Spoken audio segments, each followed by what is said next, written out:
E o deputado Rodrigo Valadares, relator do PL que propõe a anistia dos presos políticos do 8 de janeiro, deu uma entrevista para a Globo News e colocou os jornalistas da emissora no seu devido lugar. E é sobre esta entrevista que eu vou repercutir no vídeo de hoje.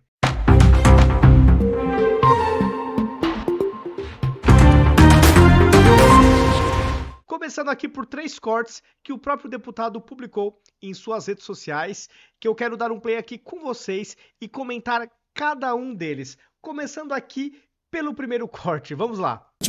Pacificação. Então pacifica o meu coração que eu tô com medo de a igreja. O senhor já viu velhinha de Bíblia na mão tentar explodir caminhão, descer de rapel e atirar pedra em policial que está no cavalo? Olha, João, não fica com medo de ir para a igreja não. Se quiser, você pode ir comigo. Nós vamos juntos. Eu congrego aqui em Brasília, inclusive. Você é o meu convidado. Mas veja, você não pode pegar fatos, a exceção você não pode utilizar, a exceção como regra. Nós temos mais de 2.600 pessoas que foram presas naquele dia. As 2.600 estavam colocando bombas? Não. As 2.600 pessoas estavam fazendo atos extremos? Não. O que nós defendemos é que, no nosso direito, ele exige a individualização da conduta. Infelizmente, nos inquéritos, nos processos, nas condenações, não está havendo individualização da conduta. Eu vi processos que era o processo inteiro com um nome e na condenação veio o nome de outra pessoa. Eu vi 2 ou 3 processos, condenações idênticas. Isso é direito. Esse é o Estado democrático de direito que hoje persegue os bolsonaristas e parte e acha bom. E se amanhã perseguir a imprensa livre? Eu não desejo isso. E se amanhã perseguir a esquerda, que hoje são nossos adversários? Eu não desejo isso. Eu não desejo que a lei, a Constituição, seja um instrumento persecutório do inimigo. Eu não desejo o que aconteceu na Alemanha nazista ou na União Soviética, do direito penal do inimigo. Nós não podemos permitir isso. E vocês, como jornalistas competentes, não podem. Perfeito, impecável essa primeira resposta que ele deu. O problema é que boa parte da esquerda sofre do chilique seletivo. Então, enquanto eles não são os atingidos, eles estão até aplaudindo. Ou uma parte aplaude ou fica em silêncio. Mas é conivência da mesma forma, do meu ponto de vista. Tá? Então, ele já começou mandando muito bem. Agora, eu vou pegar aqui um outro corte da entrevista que ele deu na Globo News. Vamos lá. Uma série de medidas vindas do Congresso Nacional, Senado e Câmara, que muitas vezes são analisadas e entendidas como um confronto, um ataque, uma reação, uma retaliação ao judiciário. É o caso desse PL? Olha, eu acho que, Sadi, no final você usou o termo correto. Não é um ataque, é uma reação.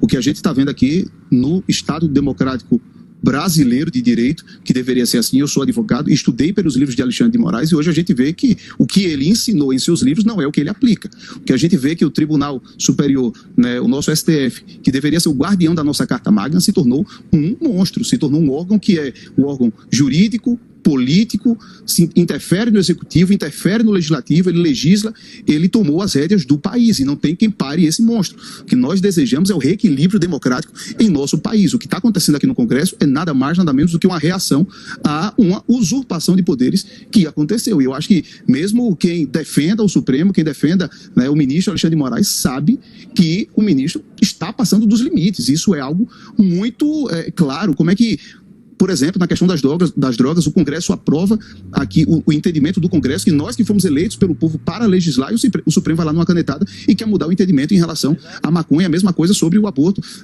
que o Alexandre de Moraes também decidiu. Então, existe uma usurpação de poder legislativo muito grande em relação ao Supremo Tribunal Federal. O que o Congresso está buscando fazer é um reequilíbrio dos poderes. Exatamente. Eu tenho convicção que esses jornalistas da Globo News, eles percebem tudo isso que o Rodrigo Valadares tem colocado. Porque não é possível que eles não percebam. A pergunta que eu sempre me faço é o porquê que muitas vezes a Globo News ainda continua passando o pano. Boa parte da imprensa já se transformou em crítico de muitas coisas que o Moraes vem fazendo, mas até pouco tempo atrás não era assim, mas está havendo uma mudança. Tá? O próprio Jornal Nacional, quando quando noticiou o 7 de setembro, já mudou um pouco o seu tom, mas alguns jornalistas da Globo News ainda parece que não saíram do barco do Moraes, ainda continuam passando algum pano. Essa é a impressão que eu fico. Espero que esteja nos últimos dias dessa situação passapanista, né? Deus queira que a Globo News também desembarque dessa situação constrangedora. E o último recorte aqui do Rodrigo Valadares. Não ocorreram de forma aleatória. Eles são uma peça importante de um movimento golpista. Veja, a questão de chamar de golpe de Estado é uma opinião sua, é uma opinião de parte do jornalismo, é a opinião do ministro Alexandre de Moraes, é uma opinião. Por exemplo, o ministro da Defesa do Brasil não tem essa opinião. Nós não temos essa opinião que foi uma tentativa de golpe de Estado. Se depredar prédio público é tentativa de golpe de Estado, bora prender o MST, vamos prender a CUT, vamos prender os movimentos de esquerda radical que já depredaram isso aqui inúmeras vezes. Se isso é golpe de Estado, vamos fazer isso. Agora, Alexandre de Moraes está rasgando a Constituição e fazendo a Constituição alexandrina, onde ele é vítima, ele é réu, ele é inquiritor, ele é julgador, ele é Ministério Público, e eu não estou vendo você chamar ele de golpista. Isso, na verdade, se assemelha muito mais ao golpe do que velhinhas com a Bíblia na mão. Pessoas que quebraram e depredaram, isso é fato, patrimônio público, por favor, poderem cometer um golpe de Estado. E só para finalizar, você fala em GLO. Como é que vai fazer uma GLO que o presidente já não era mais Bolsonaro, o presidente era Lula? Então, era Lula que ia decretar GLO contra ele mesmo? Eu não consigo entender isso. E é bem isso que ele falou mesmo, é uma questão de opinião e, na verdade, na minha leitura, uma opinião oportunista, de narrativa pura mesmo. O próprio Alexandre de Moraes, e eu publiquei na época no X, no antigo Twitter, que infelizmente está bloqueado, mas uma entrevista que o ministro do STF, Gilmar Mendes, deu lá em Portugal, poucos dias depois do 8 de setembro, onde ele foi questionado pelo jornalista português como ele via aquele vandalismo do 8 de janeiro. E ele falou que ele enxergava realmente como um vandalismo e não como uma tentativa de golpe. Era um bando de baderneiros.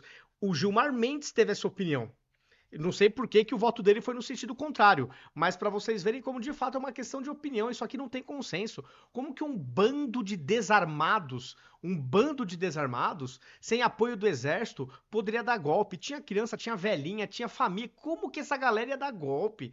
Isso aqui para mim, na minha leitura, é narrativa pura da esquerda para emparedar a direita, que está cada vez mais forte no Brasil. A direita no Brasil tem povo, a esquerda eu não vejo com povo, porque eu não vejo evidência, os meus olhos não veem evidência. Por exemplo, tivemos o 7 de setembro. O 7 de setembro do Lula foi vazio, não teve povo. O de Bolsonaro, novamente, formigueiro humano.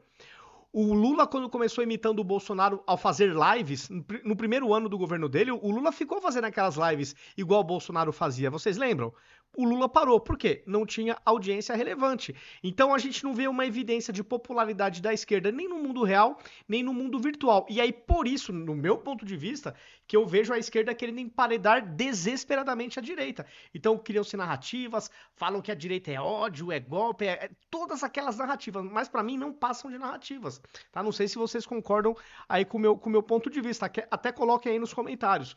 Parabéns ao deputado Rodrigo Valadares por colocar os pingos nos is nessa entrevista que deu para a Globo News. E o que eu me pergunto é o seguinte, a Globo, o Jornal Nacional, parece que já desembarcou desse barco onde está o Moraes. A Globo News vai demorar muito, vai começar a desembarcar. Quando vai começar a desembarcar? Porque tá ficando feio, na minha opinião, essa postura de alguns jornalistas ainda da Globo News em relação ao que vem acontecendo no Brasil. Comentem se vocês concordam com as minhas observações ou não e justifiquem, né, nos seus comentários.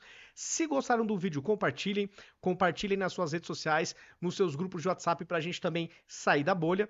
Verifiquem se vocês estão inscritos em todas as minhas redes, em todas elas eu estou como Vinícius CFP82. Então vocês estão convidados aí a me seguir em todas as plataformas e até o próximo vídeo.